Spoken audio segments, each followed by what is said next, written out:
بسم الله الرحمن الرحيم الحمد لله رب العالمين والصلاة والسلام على سيدنا محمد وأهل بيته الطيبين الطاهرين. Today's maxim, page 256. لا نذر في معصية ومرجوح. Nadhr is the vow, is the pledge we make. And nadhr is made through a special contract, special statement. Because some women and also men, they said, well, we did nadhr for such and such. But their nadhr is not legally binding because they did not follow the steps. For the nadhr to be legally binding, this is the format of it. لله تعالى علي نذر. We make the vow with God. Upon me there is a vow. For God, upon me there is a vow. If my son is cured, if my marriage goes through, if my wife returns, if I purchase this house, if I find a job, if this, if that, then I will do such and such and such. قربة إلى الله تعالى. It requires niyyah too. Niyyah. But many people, they don't know about it. So this is the wording of it. Okay. So after knowing the wording of the nadhr, this maxim says, no nadhr, no vow, no pledge is allowed in sin or something which is inferior. I'll explain that. In sin, such as what? Can you give me an example? Someone made a vow. If God does this to him, he will commit a sin. Such as what? Many sins. Such as what? I would not wake up for the morning prayers. One of them. The other one, I'll slap this person on his face for no reason. This is a sin. This is a sin, violation. So his nadhr is not binding. This nadhr is invalid, completely invalid, because he's making a vow to commit a sin, ma'siyah. So such sin, or if I pass this test, this exam, I will go to Las Vegas. But not for sightseeing. I'll go to Las Vegas for qimar. For, what they call it? Gambling. Sometimes sightseeing, maybe, it's not a sin. But gambling, it's a sin. Okay? So, في معصية. And also marjuh. We have rajih, superior. We have marjuh, inferior. This is the meaning of rajih. Rajih is something, when something is superior or preferred. Don't you hear preferred? Preferred? This is rajih. The opposite of preferred is what? Non-preferred. Okay? Marjuh. Such as what? Can you give me an example of something which is less non-preferred, or not superior, or inferior, or has less degree, or less thawab? Than what? Than something which has a greater thawab. Like something that's makruh. Exactly. Not necessarily makruh, no, because he will say makruh. Marjuh. It's not makruh, but it's not preferred. Such as what? Like praying really late instead of early. Exactly. This is one of them. Or praying furada rather than jama'ah. I'll make a vow, if I succeed in this test, if I pass, I will pray furada. Why do you pray furada? You have to say, I pray jama'ah. Something which has a value. Otherwise you pray, you must pray. So you are not doing God a favor when you pray furada. Praying furada by yourself has no advantage. Yes, it's mandatory, but you are not doing extra work for that. So the nadr has to carry some extra credit, things that have extra credit, and we call them rajih. Rajih is the opposite. This is marjuh, and this is rajih, which is superior, or it carries extra credit, but not the marjuh.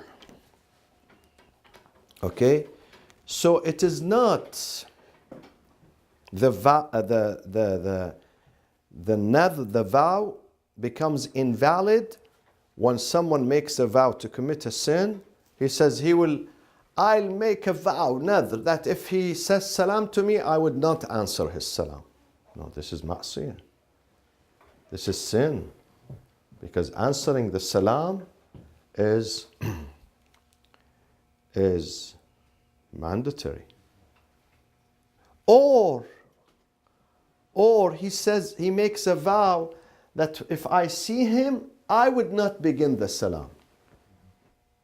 I would not initiate the salam. Again, this is what? This is marjuh.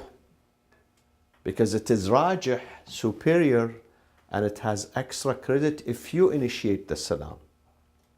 It's also mustahab. So if he says, no, I'll make a vow that once I see him, I'll wait until he says salam to me. I would not begin greeting him. This is marjuh. So your nadr is invalid, worthless. Throw it away. Nadr is a formal nadr, right? Formal? Not what you say inside your... Yeah. I nafs, was but- saying in the beginning Yeah. the definition, because most of those nadrs made by women, especially women and especially our masjid here, they are invalid, alhamdulillah. They come, Sayyid, we did Nazar Sofra. She doesn't know. She doesn't know what is, And the money from her husband, of course, not from her. Sometimes you give the money, they keep doing Nadr from the pocket of their husbands. This is also marjuh. This is also marjuh.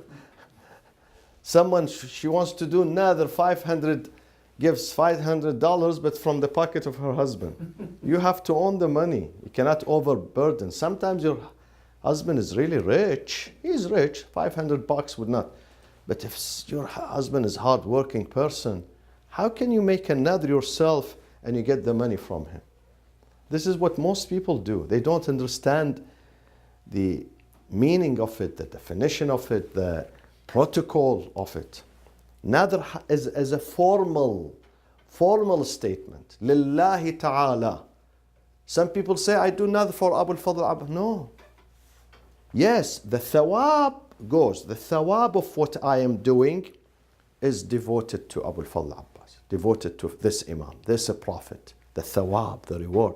But you don't do neither with Abu al-Fadl Abbas, neither with the Prophet, nor with Jibreel or Israel. The nadr has to be done with God. The other side of the nadr, one of them is you, the other side is God. Lillahi ta'ala, I make vow with God. If He helps me in this mission, in this task, if I succeed, I will do, let's say, I recite the Quran and I send the reward, the gift of it to al-Banin alayhi salam. Qurbatan illahi ta'ala. This is the nadr. This is the formal nadr. Otherwise, when it is said and some parts of it are missing, then it's invalid. You don't have, that person does not have to implement it or. So there must be a serious niyyah. Serious niyyah, for God. and also the statement, the sigha, the statement has to be correct. And that's what I'm saying. So if you don't know this statement or you haven't said it, there's no matter. No. It's like someone who's marrying a lady, he knows he's marrying her, but he's saying, I will marry you, sallu ala Muhammad wa ala Muhammad. No. It has to be through proper contract. She says to him, I'll offer myself to you Dr. Ali, because you are the only single person. So she says to you, I'll offer myself to you in marriage upon the dowry, such and such. And the husband says, yes, I have accepted this marriage proposal. So the proper statement has to be said. Otherwise, she says, I'm your wife, and he says, okay. No, that's insufficient. Otherwise, the scholars, they say if he says it in an improper way, the nikah or the marriage is invalid. Is invalid. So it is intention and a statement, both. Both have to be correct. So what is the statement? Lillahi ta'ala? Alayya lillahi ta'ala. It's for God. Upon me, a vow, I make a vow for him, for God, that if such and such happens, then I will do such and such. Qurbatan ila Allah ta'ala. Okay. What is the evidence for this maxim? First of all, the evidence is riwayat. What are the riwayat, my friends? Riwayat, one of them is sahiha. One of them is sahiha. Sahihat whom? Sahihat Mansur ibn Hazim. Hazim an Abi Ja'far. An Abi Ja'far. Who's Abu Ja'far? Huh? Al-Baqir alayhi salam. So this is the first one. قال رسول الله. So the riwayah was said by the Prophet and narrated by the fifth Imam. لا رضاع بعد فطام. لا رضاع بعد فطام. No nursing. No nursing after. بعد means after. After what? Weaning. When someone, a child, is being weaned, at what age? The end of nursing. What age? 2 years, right? 2 years. No more than 2 years. No more than 2 years. Some mothers, they keep giving, nursing the baby till the age of 6, so he can become muscular. No. After the age of 2, no nursing. So لا رضاع بعد فطام. After 2 years, there is no nursing. And what else? ولا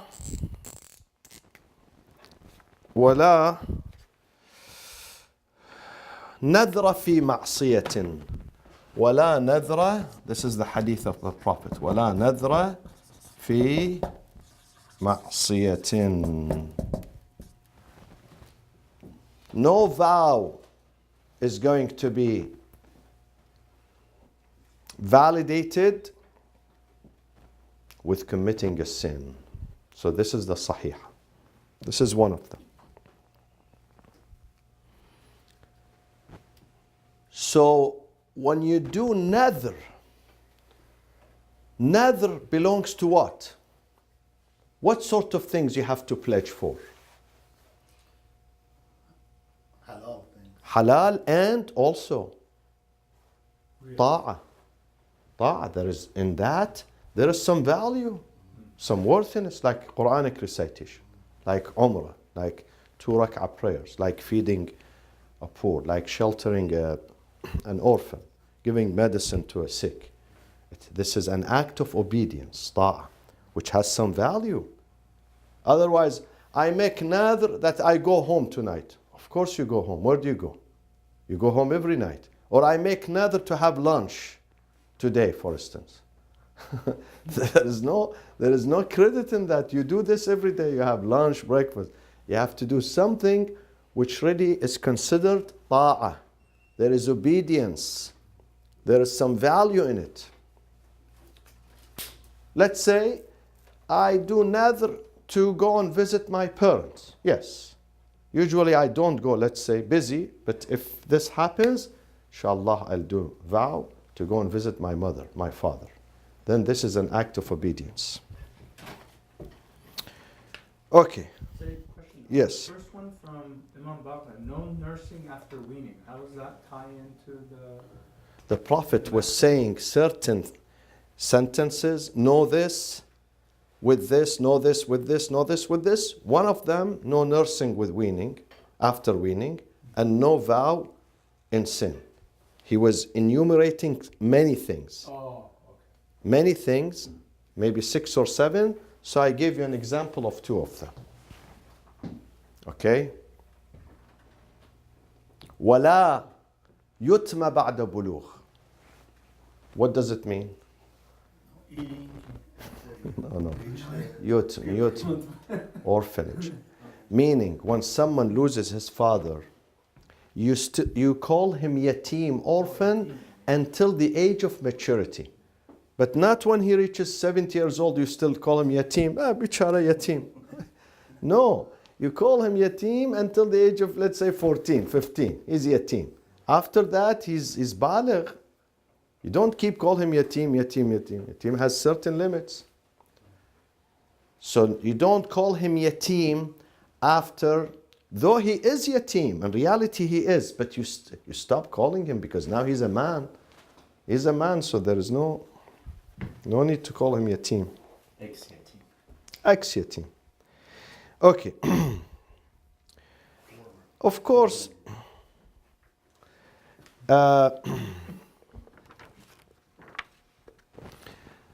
there is another hadith which we took only one of them.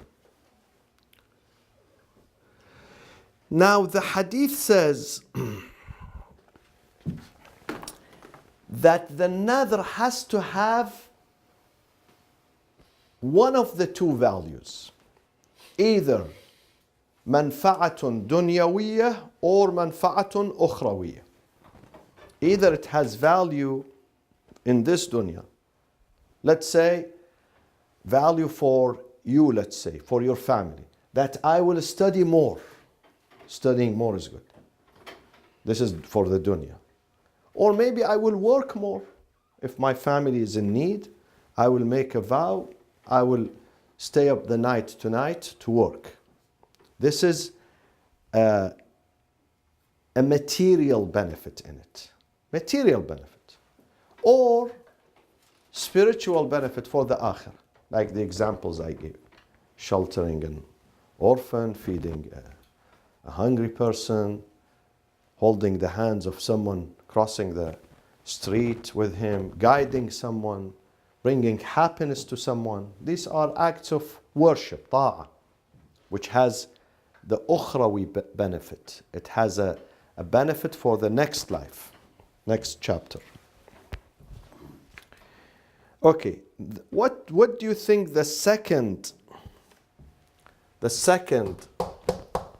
evidence is going to be after the riwayat? From what we studied in the past, usually what is the second?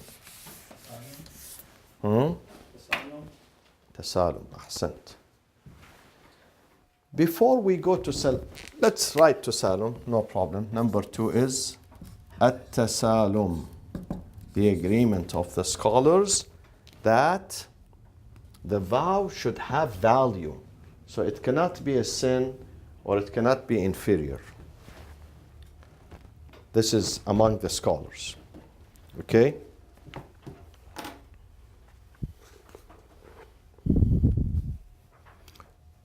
So if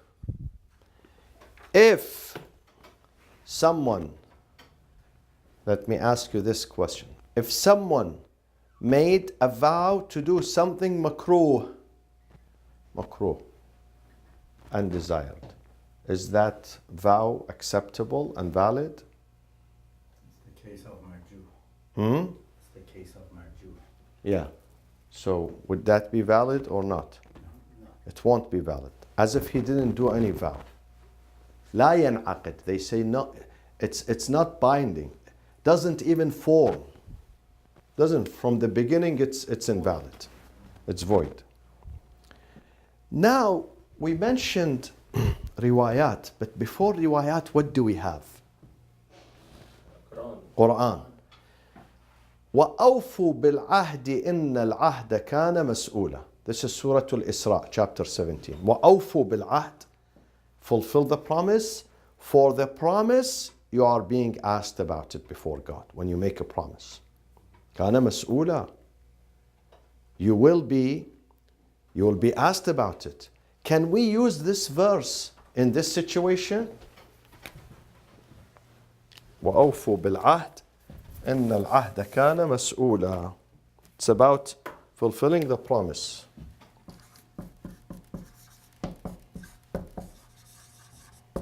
Think about it before you answer. وَأَوْفُوا بِالْعَهْدِ إِنَّ الْعَهْدَ كَانَ مسؤولا. Surah Al-Isra. Fulfill the promise or the vow. Ahd means vow. Okay? For the ahd is going to be asked about. Mas'ula. Tomorrow God is going to ask you. You made a vow. You gave a promise to this person, to this family, to your mother, to your wife, to your son. Why didn't you fulfill it? إن العهد كان مسؤولا. Can we apply this one to this maxim as an evidence? If yes, why yes? And if no, why no? You are getting closer to ijtihad day by day, so we have to ask you these questions. Can you repeat that? When we discuss evidences, first we have to search for an ayah in the Quran. And then after the ayah, the hadith. After hadith, ijma', tasalum. So we put them in sequence. I'm asking, we have a verse in the Quran, chapter 17. It says, fulfill the vow. Because you're going to be asked about the vow. If you make a vow, you can't just get away. You say, nobody heard me. Nobody was there. No, God was there. He heard you. So you have to fulfill it. Can we apply this وَأَوْفُوا بِالْعَهْدِ to this maxim? Sure. One second. Oh, okay. Sure. How? So long as What's the relationship between this vow and this maxim? you won't have to fulfill your vow unless it's valid. But if it is valid, then you're obligated to fulfill it. So you answered yourself. Can we apply it? What do you think? No, Why? because it's not exact. It's not exact. It has to be precise. It's not exact. Arash, it's not exact. We apply it when it matches it 99.9%. I'm not sure the two commands do not you're saying they're No. not exact? This is a specific maxim. The maxim does not say make a nadr, or if you make a nadr, you have to fulfill it. If that is the case, then yes. وَأَوْفُوا بِالْعَهْدِ. It's not saying that. It says there is no vow if you want to promise to do sin or something inferior. So it has nothing to do with this. This one would not help us. In this situation, it doesn't help us. What do you think, Ali?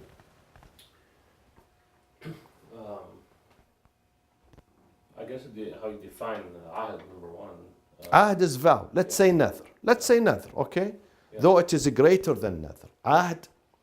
Ahd, it's an accord. So it could be nadr, it could be a small promise, it could be a contract, it could be a covenant. It's a general expression. One of them, one aspect of it is nadr. One aspect. Okay? But can we use it in this situation? And in that situation, seems you're just saying there's no vow allowed in the sin. It's not even the vow. So yeah, I can't apply it to that one, I think. We can't apply it. How about you?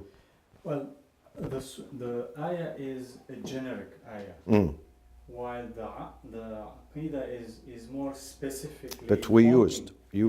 You cannot bring this as a point because earlier, many weeks ago, we used some generic verses to apply them to certain situations.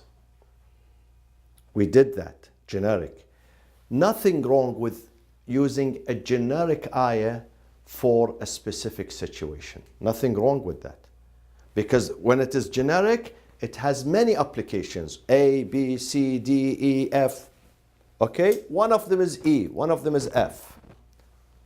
Masadiq, it's called masadiq, applications. So it could be one ayah, but it has many applications. So you can use it for all these applications. Right. And all of these applications are specific. So this is not the problem. Where is the problem exactly? The problem is that This is a specific. it says if you do it in ma'siyah, then there is no vow. Whereas here it says fulfill the vow. This is something and this is something else. They are speaking about two different things. This one says fulfill the vow. This one says do not fulfill the vow when it is sin or inferior. So we cannot use it. It doesn't match. Doesn't match. So not only is it Unless Arash says, if you don't do it in ma'siyah, in sin or inferior, then in that case, but it doesn't say that. This is something else. So we have to change the wording of it. We have to say, what do we have to say about the maxim? How do we change it? If the nadr, if it's a correct nadr and it's satisfied, Exactly. then this applies. Exactly. Then this one will apply. Ahsant. My friends, the secret of fiqh, you know what is the secret of being faqih, becoming faqih, really? Sharpness, sharpness. This is why our fuqaha, they vary. Some of them are not sharp, unfortunately. Some of them are extremely sharp. Extremely sharp. Those who are extremely sharp, they can. I tell you something. I don't mention names. 2 days ago, I was at a conference in the morning. Saturday morning, there was a conference. And they were speaking about a prophet, not our prophet, a prophet. And the discussion was about whether that prophet, we can call him just by his name, or we have to say Prophet Fulan. Can we just say his name? Isa, Ibrahim, Nuh. Or no, we have to say Prophet Fulan. What do you think? Asking me? Yeah, Yes, you can call by name. you can call by name. Someone said, from the Muslim side, he said, no, because the Quran says, لا تجعلوا دعاء الرسول كدعاء بعضكم بعضا. Which is correct. This is a verse in the Quran. Don't call the Prophet the way you call each other. I call him Hamid. Call him Arash. He calls me Mustafa. No. The Prophet, don't call him by his first name. Don't say Muhammad, because the Arabs, they used to say Muhammad. Oh Muhammad, come out. Oh Muhammad, tell me. Oh Muhammad. The Prophet said, Quran said, call him with his title, Ya Rasulullah. So that man was bringing this verse to say that, not about our prophet, another prophet, that we have to call him a prophet fulan. Is this valid argument? No, Why? because there's asbab al-nuzul. There's a reason why God, Asbab al-nuzul for whom? This title should be used for whom? for that specific prophet, for those Exactly, specific people. exactly. I said to him, no, Shaykh. I said to him, no, your example is not right. Because the Quran says, لا تجعلوا دعاء الرسول. Had the Quran been saying, لا تجعلوا دعاء رسول or Nabi, we say yes, it applies to all Anbiya. But when he used the article, this article is called Alif Lam Al-Ahd. Al-Ahd. What does Al-Ahd mean? It means that specific Rasul, not any Rasul. Because he used Alif Lam. So to the Prophet we cannot say Ya Muhammad. We have to say Ya Rasulullah.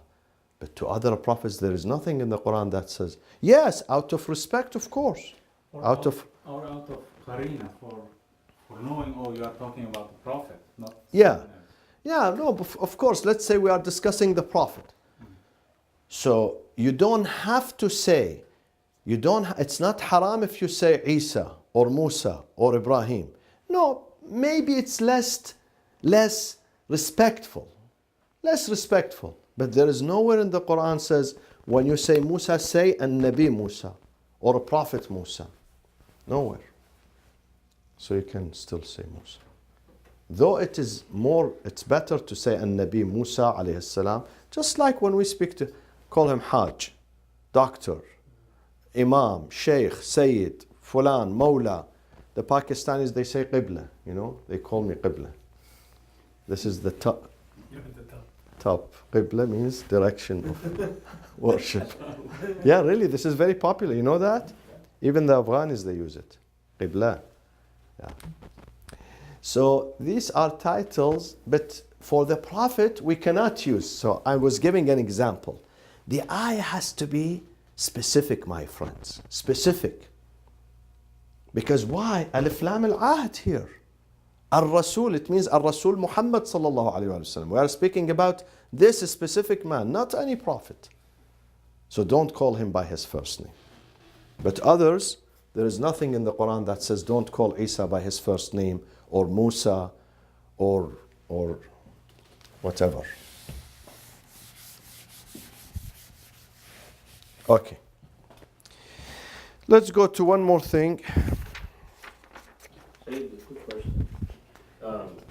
So no violence then, okay, so we understand, I know it's kind of eliminated, it doesn't even count, you can't, but it doesn't make it haram though, right? If you do a No. violence then it doesn't make No, it it doesn't make it haram, but it makes it invalid. Right. Makes it invalid, yeah. Now, if someone made a nadr, which is neither rajih nor marjuh, is in the middle, neither superior nor inferior, it's, equal. Both options are equal to each other. What do we say about that now? Is that nadr acceptable or still not acceptable?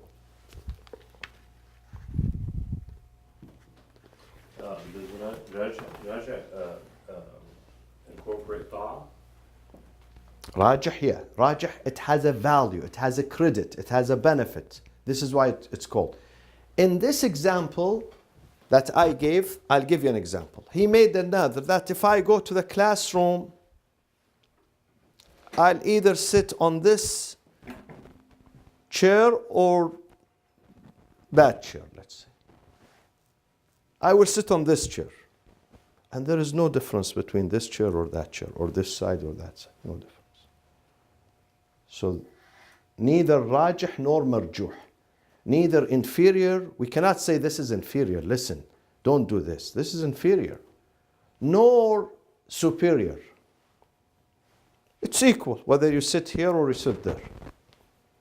Neither you can criticize that and you say, no, this is negative, this is makruh, this is less credit. Nor you say, no, this has a worth. Equal. No, because there's no value in it. It's like neutral. Exactly. No value. Exactly. But it's still valid. Hmm? It is not beneficial, isn't it? No. When it is not beneficial, then the nadr does not take place. It has to be rajih. The opposite of marjuh. The opposite, which is rajih. Therefore, the ulama, they say no, because well, what is the value? Why do you waste your time? Sitting here or there, what value? What benefit is in that? Neither benefit nor harm. So why do you waste? Why do you say, Lillahi alayya nadrun? When you say, Lillahi alayya nadrun, I want to do a ta'ah for God. Something outstanding, something special, something has one point better than the others. Rajih. But if that is not found, it's equal in value, then that nadr is not. So say that, what you just explained would define logic. Mm. But if you use the maxim, if you use this maxim, not necessarily would that apply. Meaning, like if I didn't know about the ta'ah and I just looked at the maxim, then I would argue that that would be okay, because the maxim says no vow is allowed when it's inferior. So it doesn't tell me anything about the no superior. No, see, we have mantuq and we have mafhum. Mantuq, the spoken, is this. What is the mafhum, the connotation of it? That it has to be. What is the opposite of ma'siyah ta'a? What is the opposite of marjuh? Rajih. So I know it from the connotation, not necessarily the verbatim. This is verbatim. This is mantuq, verbatim. We have mafhum. We have mafhum. Let's say, I am telling you, once you leave the room today, put on your coat. This is mantuq, verbatim. Put on your coat. What do you understand of this? You understand that don't expose yourself to the cold weather. It's cold outside. So you get it. I'm asking you to put on the coat because it's cold outside. Though I did not tell you it's cold outside. I told you to put on the coat. But you get it that it's so this is how we we look at it. Okay. The other thing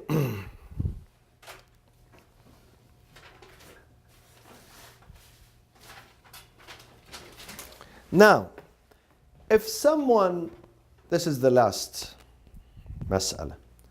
If someone made a vow that if Allah makes me successful in this endeavor, in this job, in this field, I will do something good. But he didn't specify. He didn't specify. Would that vow be valid? Something general. Neither he said the amount, nor the value, nor the type of deed. He just said, I will do an act of hasanat, goodness, khair, an act of khair, amal khair, good deed. Does that count as a sigha, like a statement, or does it have to be specific? This is what I'm asking. Yeah. That he was saying that lillahi alayya nadhrun, if my son is cured, I will do an act of goodness, perform act of goodness. Qurbatan ila Allah ta'ala. It's open. It's not specified. No, it has to be specific. What do you think, Arish?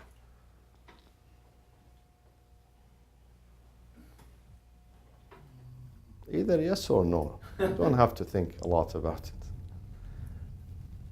You want to be sharp, huh? I want a follow-up answer to yes or no. Just gonna define your